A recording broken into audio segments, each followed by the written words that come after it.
নমস্কার বন্ধুরা, কেমন আছো সবাই? আমার ডেলি ভ্লগে তোমাদের অনেক স্বাগত জানাই। আশা রাখবো আজকের ভিডিওটি কেউ স্কিপ না করে সবাই শুরু থেকে শেষ অবধি দেখবে ও আমার পাশে থাকবে। আজকে হচ্ছে শনিবার, স্যাটারডে। তো শনিবারের ঠিক দুপুর এখন ঘড়ি কাটায় 12:30 মতো বাজছে। আর আজকের ভ্লগটা কিন্তু আমি বাড়ি থেকে স্টার্ট করিনি বন্ধুরা। আজকের ভ্লগটা একটুখানি অন্যরকম হতে চলেছে। তো আমরা এসেছি আসানসোলের গোবিন্দপুর ময়দানে।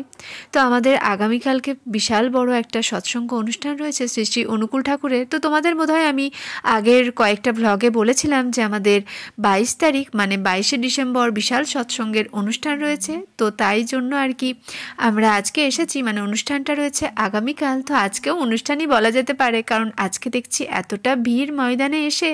তো সত্যি খুব ভালো লাগছে। তো তোমাদের দাদাভাই তো সকাল থেকেই আছে, কারণ কাজকর্ম তো চলছেই, গত কয়দিন থেকেই চলছে। তো দেখো কি সুন্দর বন্দে পুরুষোত্তম লেখা আছে, মন্দিরটিও না খুব সুন্দর করেছে দেখো। তো সত্যি কথায় বাড়িতে থাকলে না একদম মন বসতো না। তো আজকে এসে খুব ভালোই লাগছে। তো তোমাদের দাদাভাই বললো চলে এসো ময়দানে, কারণ সবাই রয়েছে মাঠে। তো দেখো ঠাকুরের আমি আর কি মন্দিরের মধ্যে প্রবেশ করেছি। তো দেখো এখানে ফুল, প্রচুর ফুল আছে, একদম সাজানো হচ্ছে ঠাকুরকে, মানে কাজকর্ম চলছে আগামীকালের জন্য। কিন্তু এখানে এসে বন্ধুরা বিশ্বাস করবে না, এতটা ভালো লেগেছিল, কারণ চারিদিকে ফুলের এতটা সুন্দর একটা স্মেল আসছিল। কারণ ফুল তো আমাদের সবার ভালো লাগে, তাই এখান থেকে না একদম যেতে ইচ্ছে করছিল না, মনে হচ্ছিলো এখানেই বোধহয় সারাটা দিন কাটিয়ে ফেলি। তো দেখো ঠাকুর সাজানোর কাজ চলছে, তো খুব ভালো লাগছে, দাদারা সবাই কাজ করছে।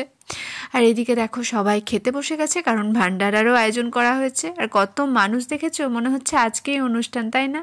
আর এদিকে বরমশাই ওই যে দূরে রয়েছে, ও এখন কাজে ব্যস্ত আর কি, মানে পাতা দেওয়ার কাজে ব্যস্ত। তো সবাইকে আর কি পাতা দিচ্ছে, খাবার পরিবেশন করবে।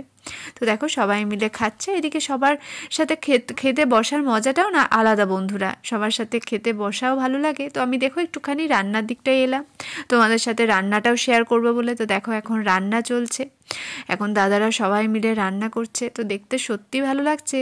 আর এই যে বুদিয়াটা দেখো, বুদিয়াটা কিভাবে বানাচ্ছে, আমি না এই প্রথম জানো বুদিয়া বানানো দেখলাম। বুদিয়া না বোদে বলো আমি ঠিক জানি না, আমি বোদেও বলি আবার বুদিয়াও বলি।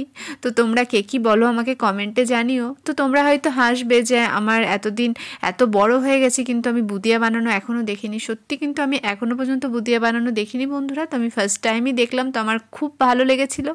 তো দেখো চারিদিকে সমস্ত মায়েরা আর কি সবজি কাটছে আগামীকালের জন্য, আলু কাটা হচ্ছে, ফুলকপি কাটা হচ্ছে। তো এদিকে আমিও দেখো বসে গেছি, কারণ আমারও তো একটুখানি কাজ করতে ভালোই লাগে, সবার সাথে কাজ করার মজাটাই আলাদা বন্ধুরা। তো দেখো আমিও সবজি কাটতে সবার সাথে বসে গেছি। তো কাজও হচ্ছে, তার সাথে অনেক গল্পও হচ্ছে। আর কত ভিড় দেখেছো, সবাই মায়েরা একদম চলে এসেছে। তো সত্যি খুব ভালো লেগেছে জায়গাটা এসে। না এলে না সত্যি খুব মিস করতাম, ঘরে একদম মন টিকতো না। সবাই মিলে কত গল্প করছিলাম, হাসি মজা সব চলছিল, আর তার সাথে না সবজি কাটাও চলছিল বন্ধুরা। তো দেখো খুব ভাল লাগছিল। তো তারপরে একদম দেখো খেতে বসে গেছি, কারণ খিদেটাও বেশ পেয়ে গেছিলো। এদিকে ঈশানবাবু আর আমি খেতে বসেছি, আর সবাই বসছিল আর কি, খাবার তো অনেকক্ষণ থেকেই হচ্ছে। তো দেখো পাতে পড়ে গেছে গরম গরম খিচুড়ি, আর তার সাথে চাটনি। তো খিচুড়িটা তো দুর্দান্ত হয়েছিল বন্ধুরা, একদম সয়াবিন আলু দিয়ে এত সুন্দর খিচুড়ি। আসলে কি বলতো, প্রসাদের খিচুড়ি না একটা সবসময় আলাদাই টেস্ট থাকে দেখবে। কারণ আমরা বাড়িতে হয়তো এক তরকারি খিচুড়ি বা চাটনি খেতে একদমই ভালো লাগবে না, কিন্তু প্রসাদে সেই খিচুড়িটার স্বাদ না দ্বিগুণ বেড়ে যায়। তো সত্যি খুবই ভালো লাগছিল খেতে, খুব এনজয় করেই আমরা খিচুড়িটা খাচ্ছিলাম।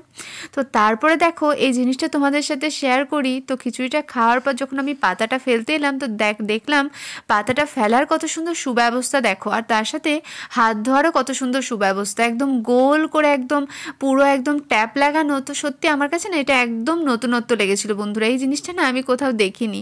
তো তারপর দেখো এদিকে চেয়ার টেবিলও আর কি সাজানো হচ্ছে, এটা আগামীকালের জন্যই হচ্ছে, কারণ আগামীকালের ভান্ডারার জন্য আর কি সবাই প্রসাদ খাবে ওখানে বসে। তো সমস্ত কিছু কাজকর্ম চলছে। তো এখন তো যাওয়ার একদম ইচ্ছে নেই, একদম সন্ধে প্রার্থনা সেরে যাওয়ার ইচ্ছে আছে, কারণ বাড়িতে গিয়ে মনও তো টিকবে না, না এখানে সবাই মিলে আছে, তোমাদের দাদাভাইরাও আছে। তো শেষে দেখো তোমাদের দাদাভাই এখন খেতে বসে গেছে। তো ওর তো খেতে অনেকটাই দেরি হয়েছিল, তো এখন ও খাবার খাচ্ছে। আর তারপরেই আমরা চলে এলাম এই দিকটাতে। তো এদিকে এখন কম্বল বিতরণ করা হচ্ছে সবাইকে। তো দেখো সমস্ত মায়েরা রয়েছে, সবাই মায়েরাই এই কম্বল বিতরণের কাজটা আর কি করছে। তো এটা দেখেও না খুব ভালো লাগলো জানো তো। সত্যি আমাদের শ্রী শ্রী ঠাকুরের সত্যি অনেক দয়া, ঠাকুরের কৃপা বা দয়া ছাড়া না এই অনুষ্ঠানগুলো করা একদমই সম্ভব নয়।